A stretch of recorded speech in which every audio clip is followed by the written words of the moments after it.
Amid the harsh deserts of the Middle East, where there's nothing but rocks, wind, and burning sun, the people of Israel achieved something that stunned the world.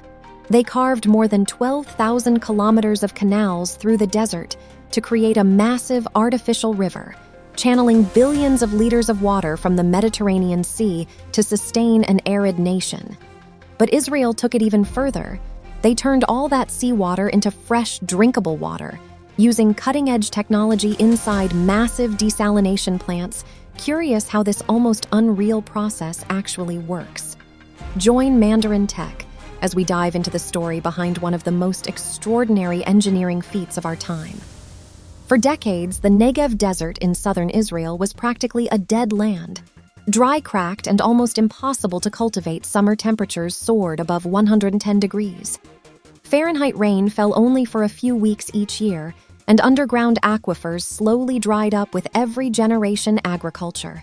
The lifeline of this young nation stood on the brink of collapse, while many families survived on water hauled in by trucks from faraway regions. Amid this unforgiving landscape, just a few dozen miles away lay the Mediterranean Sea, vast, endless, and filled with salt water. That contrast sparked Israel's boldest gamble to pull the sea inland deep into the heart of the desert. The Desert Water Project was officially approved in 2000 with an investment of nearly $3 billion. With that level of commitment and vision, Israel didn't just turn seawater into life, it challenged the desert itself, forcing rivers to flow through the sand before a single drop of water could be channeled. The first task was to turn the hard, barren desert into a workable construction site. They began with high-resolution satellite imagery ground, penetrating radar, and thousands of wind measurements to map the shifting dunes and identify areas stable enough for construction. Survey teams lived in the heart of the Negev Desert for months, drilling hundreds of boreholes, some more than 100 feet deep, to study the geological layers hidden beneath the sand. Every route marker was placed by hand and recorded with centimeter-level accuracy. The entire canal alignment had to avoid the wind quarters where a single sandstorm could bury the whole work site overnight. Hundreds of bulldozers were deployed to flatten the dunes, cutting down the high ridges and redistributing the sand into lower areas. The goal was to create a smooth, balanced surface, strong enough to support construction machinery without the risk of collapse. Each section was carefully scraped and leveled under strict supervision, with surveyors checking elevation and slope to ensure uniformity across miles of open desert. Conveyor systems pushed the excess sand away from the work zone, while compactors gently pressed the top layer to form a firm and workable foundation. After the bulldozers had leveled the dunes, the sand still needed to be stabilized. Engineers discovered that injecting water into the loose surface helped bind the grains together, creating a denser and more cohesive layer using long sprinkler arms and underground pipes.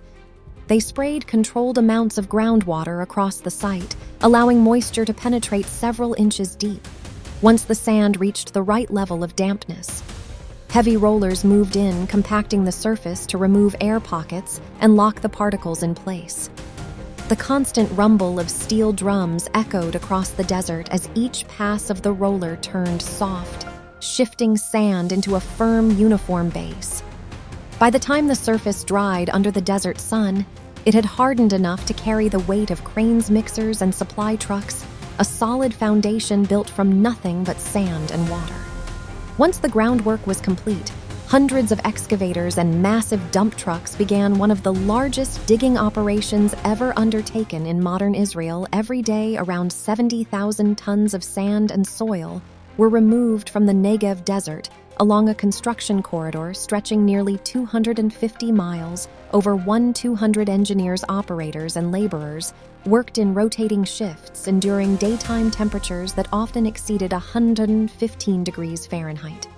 The canal was shaped with a wide U profile about 150 feet across at the base and an average depth of 23 feet to allow water to flow naturally. Without pumps, the longitudinal slope was held within 1 inch per 100 feet, an incredibly tight margin over such distance. Survey crews rechecked elevation with laser leveling instruments every 160 feet to ensure the canal floor stayed perfectly aligned. Most of the excavated sand was reused to build up both sides of the embankments, forming levees 10 to 16 feet high in hilly terrain.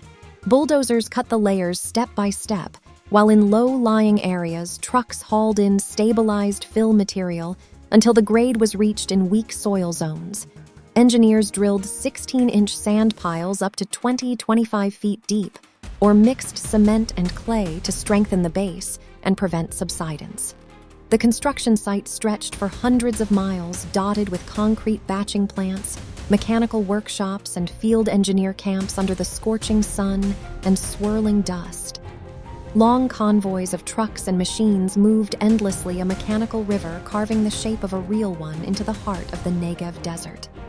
This excavation phase lasted for months in the Negev desert. The challenge wasn't just the heat and dryness, it was the thirst of the sand itself, capable of absorbing any exposed water within hours. If the canal bed wasn't properly sealed, that's why the lining phase became one of the most critical stages of the entire project. First, the canal bed and slopes were moistened and leveled with a 2-inch layer of fine sand. Then concrete panels about 4 to 5 inches thick were poured in the sections measuring 16 feet long by 10 feet wide. Each separated by expansion joints, these joints were filled with hot bitumen sealant to prevent seepage and allow thermal movement in areas with unstable subsoil. An additional HDPE geomembrane layer was placed beneath the concrete, fixed with steel anchors and covered with a protective sand cushion. All together, more than 220 miles of canal were lined with concrete, making it one of the largest waterproofing systems ever built in the Middle East. Along the embankments, engineers planted vetiver grass and desert acacia to stabilize the slopes and minimize sand drift from above. The canal appears like a shimmering silver ribbon cutting across a sea of gold, a concrete artery waiting to carry its first life, giving water through the desert. A massive canal can't simply be a trench for water. It requires hundreds of auxiliary structures to ensure transportation, flood control, and proper water regulation. At the head of the system, engineers from WAPTA built the head regulator at the Tansa Barrage, where water from the Indus River is diverted into the canal through 9 enormous steel gates along the main route. There are more than 900 different engineering components, including reinforced concrete bridges, spillways, siphons, drainage culverts, and aqueducts, carrying water across natural streams whenever the canal intersects a road or railway. A new bridge is constructed to maintain traffic flow in sections that cross natural waterways. Cross-drainage structures are installed, large conduits that allow the natural flow to pass beneath the artificial canal. In addition, distribution gates are placed every 6 to 9 miles to control water flow into secondary branches. Everything must operate in perfect harmony because a single malfunction, whether at a gate or an aqueduct, could deprive hundreds of hectares of farmland of their water supply. After more than 15 years of construction, the entire canal finally entered the water testing phase.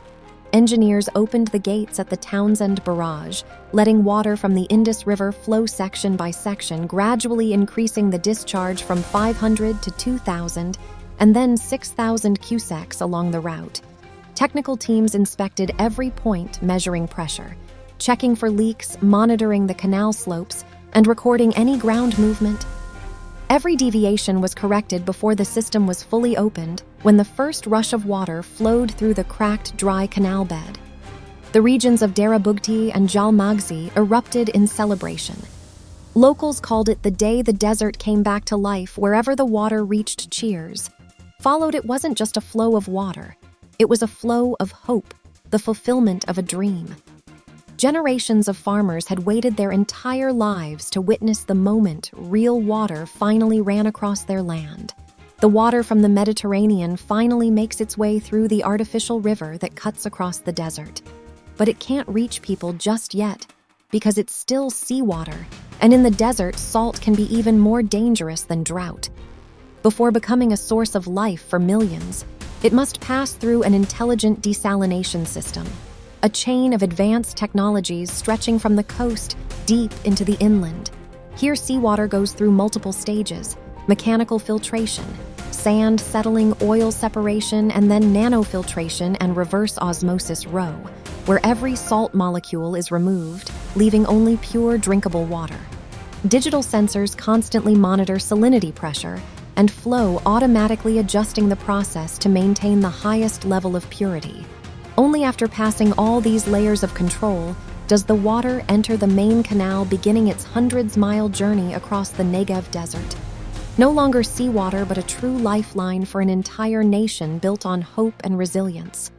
The pretreatment stage may have already captured large debris and sediments, yet seawater still carries countless fine particles in microscopic organisms to prevent these from clogging the heart of the technology that follows. A phase of fine filtration is introduced inside massive filtration tanks. Black hollow fiber membranes act as ultra-thin barriers, blocking algae, bacteria, and even the tiniest remaining particles. The initial filtration stages are only the beginning. The decisive phase unfolds within the reverse osmosis system. Under immense pressure, seawater is forced through semi-permeable membranes, each pore hundreds of times smaller than a strand of hair. This invisible wall allows only pure H2O molecules to pass through, while salts, heavy metals, and trace chemicals are left behind. High-pressure pumps generate tens of bars of compression, transforming the salty, murky mix into a stream that's nearly pure. Yet as it leaves the row modules, the water is so pure it becomes almost empty, and that very emptiness must be corrected. Precise dosing systems add small amounts of calcium and magnesium to rebalance pH and restore a clean, natural taste. Next comes disinfection. Ultraviolet light or ozone eliminates any remaining microorganisms, while a trace of chlorine ensures long-term safety. Through the pipelines, every parameter is monitored in real time, and lab samples are analyzed constantly. Only when all standards are met is the water pumped from storage tanks into the distribution network, flowing through miles of underground pipes to homes, hospitals, and factories. It is a complete cycle where the salt of the ocean is transformed into safe, drinkable water, a testament to the remarkable power of modern technology. When the first flow of water crossed the Negev desert, everything began to change, not just on the surface, but deep within people's lives. Land that once cracked under the burning sun started to come back to life. Farmers who had once left because of drought returned, pitching tents, driving stakes, and plowing the first fields of their lives amid the sand and rock. Water from the main channel of the national water carrier was divided through a network of secondary canals, pressure pipes, and drip irrigation systems that delivered it directly to each plant, a technology Israel itself invented to save every drop of water as precious as gold. The project began in 1953 and took over 11 years to complete, costing around 420 million Israeli lira, equal to hundreds of millions of dollars. At the time, once operational, the system could transport up to 72,000 cubic meters of water per hour, bringing fresh water from the north all the way down to the Negev.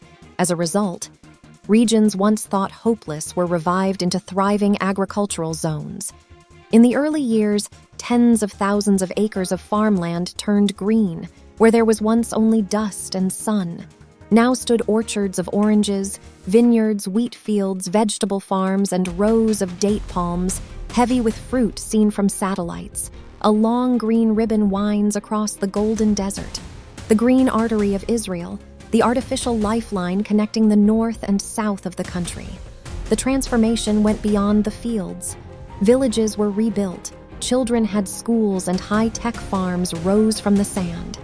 So you have learned the whole story of how the Israelis dug billions of tons of sand out of the desert to create the longest river in the world. Are you amazed by their technology of turning seawater into fresh water?